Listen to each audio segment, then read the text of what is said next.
Hello,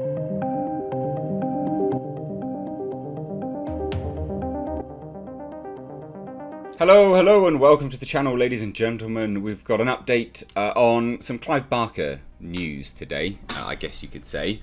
So we're going to take a look at this, the initial news, like the headline, I guess, which is Clive Barker's Books of Blood. We've got like a release date for it, and I want to cover some information over that. And then I want to give you like the teeniest of updates on the lawsuit that's happening about Clive Barker trying to get the Hellraiser rights back, basically. So I have like the teeniest, apparently my chair's broken, the teeniest of updates on that for you guys. So don't get too excited, but there is some movement on it. Not too much. Before we do, I want to talk horror. Obviously we're talking horror today. I want to talk about my horror film Blackfields. That's the official poster for it. It is a high concept horror fantasy film. We've just smashed £22,000. I still think actually it's under 1,000 backers. We've got the GoFundMe, it's linked down below in the description box. If you want to donate, $5 or more enters you in for a chance of winning an absolutely amazing prop. So check it out, it's linked down below. Now, let's take a look at the news. I'm going to save the teeny little bit of info until the end. Oh, side note, I hope you're all well, guys. It's one of the hottest days in the UK, yesterday and today, so I'm melting. But basically, the new film adaptation of Clive Barker's Books of Blood is coming to Hulu this Halloween season. Now, we had heard this a while ago, quite a while ago in fact, and there's been no updates. We didn't even, I think what's most surprising about this is the fact that we haven't heard anything about the production itself, and we've also just had lockdown. So when we heard it versus now, I'm confused with when they had time to shoot, basically, or when they're going to have time to shoot.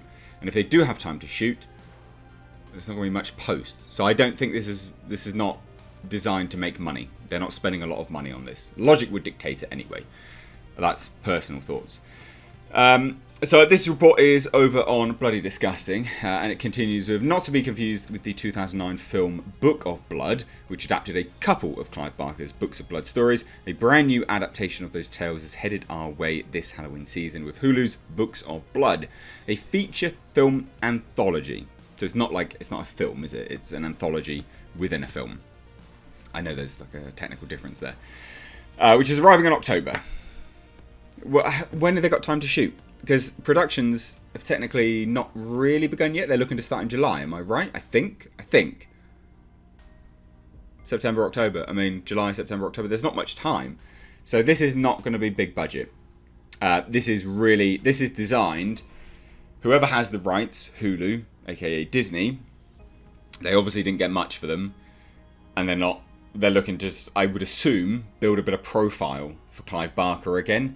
Because obviously he's a nobody in the wider audience at the moment. And I know so many people hate the video. But if you went to like the layman on the street and said, hey, who's Clive Barker? They'll go, who are you on about?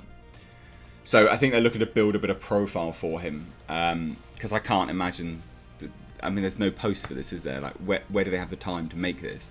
And I could be wrong. If anyone knows anything about this and the production itself, reach out to me. Now, This is via Deadline, okay? So the film will actually premiere as part of the Huluween celebration, which is something which happens most years now on Hulu. They actually have some really good stuff. They have had some fantastic short films as well.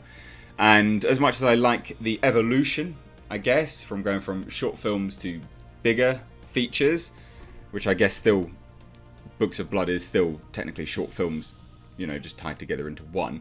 I still think it's a shame that they're going away from short films to more features. And I know that they've done it in the past, but you get my point. Now, announced last year, Brannon Braga is directing Books of Blood for Hulu, named after the 6 volumes of original Clive Barker stories that were published in the mid-80s. Braga is also co-writing and executive producing the film with Seth MacFarlane on board to executive produce alongside him. And here's the plot synopsis we recently were provided with. Written by Braga and Adam, Simon, based on a short story by Barker with contributing original material. Books of Blood takes a journey into uncharted and forbidden territory through 3 tales tangled in space and time. So it's only based on, it's not actually a direct adaptation. So that's interesting news, I think. Now, the previously announced cast includes Andy McQueen, Fahrenheit 451, Frida, Fo Shen, Ad Astra, Nicholas Campbell of the Da Vinci's Inquest, Anna Friel, Marcella, Britt Robertson for the People, Raffi Gavron. Raffi, that name is forever tarnished with Picard now. And Yul Vasquez, Midnight Texas. As you may recall, Hulu was originally developing Books of Blood as a TV series. So this is what I mean. It's all down, always follow the money. It has to be to do with finances, the amount that they spent on it, the sort of profitability that they could get off of it with respect to subscriptions and things like that. They are now competing with Shudder. They're now competing with Amazon. They are now competing, although I think Amazon is... Shudder's tied to Amazon in some way, and they're also competing with Disney Plus, even though Disney owns Hulu, and also Netflix. There's a whole bunch of streaming services at the moment which Hulu is inevitably competing with. So I do think that although this is good news, I think it's, I don't know, bittersweet in some regard, because look, something which was developed as a TV series was being developed. It was in active development, now being condensed to a series of short stories into one film. Basically, that's what an anthology is, kind of. I think that doesn't bode massively well, but it remains to be seen. And I will say as well, on the topic of a loose adaptation, I think that's probably going to come across more commercial. Because Barker's work is weird. I mean, I like it, but it is weird. And somewhat... I mean, look, just the picture alone, right? Like, it can be considered somewhat distasteful. So if you're looking, and what I think they're looking to do is obviously increase the PR of Clive Barker, get him more as a name brand to most people. Again, I know a lot of people who know Clive Barker, who's obviously watching this video, they know him, so they think that this is preposterous. But it's true, he's not really a brand. So yeah, good news. I think personally it'll be interesting to see how it develops. Now, that news is all said and done. Leave your thoughts on that down below, because I'd love to hear it.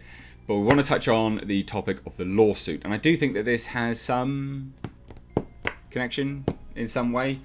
Clive Barker has slowly but surely been working his way back into Hollywood, trying to sell things, get money, and all these kind of things. So just as a bit of a recap, Hellraiser rights could revert back to creator Clive Barker in 2021. Now, he basically filed to get the rights back. It was refused, so now he's suing to get the rights back. Because there is a copyright loophole, which indicates like over a certain length of time, you know, the original creator can get the rights to the property back. It makes sense. It can be very beneficial in certain regards. I always like to reference Terminator Dark Fate as a reference point of how that's not good. So James Cameron got the rights back to Terminator off of Skydance, I believe it was, and he immediately sold them straight back to Skydance. That's a man who was solely doing it just for the money. He thought he'd get it back, sell it back on, no worries, who cares? Obviously with some kind of stringent rules attached, maybe a little bit of creative input. So I wouldn't get your hopes up with respect to this being hugely beneficial or hugely positive. Now, I did a report on this and I said it wasn't actually good news, and I had a lot of pushback, a lot of people saying no, it's definitely good news, creators should always get it back, and I agree, but I do think if anyone's read the Scarlet Gospels, you'll see a different side to Clive Barker and how he views Hellraiser, and that's why I don't think he's the best person to get the rights back. And I also, a lot of people are like, they deserve it back. I mean, he sold them fair and square, and he was also getting money for every single movie that was made. He was making substantial, tens of thousands of dollars. Yes, it's not, as much as what could be earned and things like that, but, he did sell them fair and square. It was a business decision, and it is what made him the person that he is and actually got his career off the ground. And he's basically squandered that, which is a shame. Now, you may have seen everyone reporting that the TV series was done as a result of it.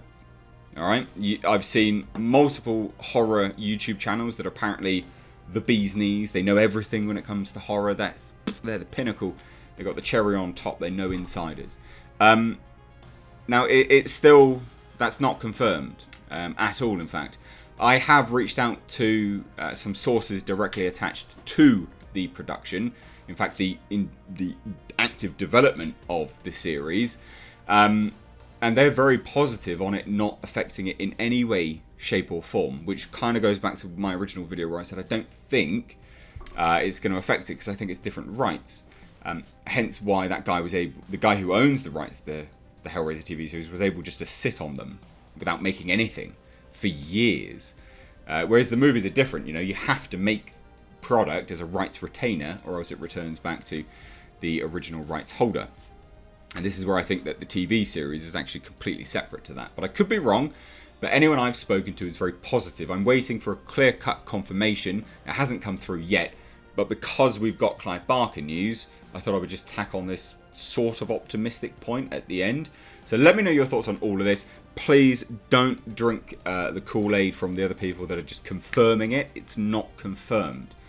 Okay, I promise you it's not confirmed. It may be eventually, but it's not yet. The people actively working on it don't know just yet, and they're positive.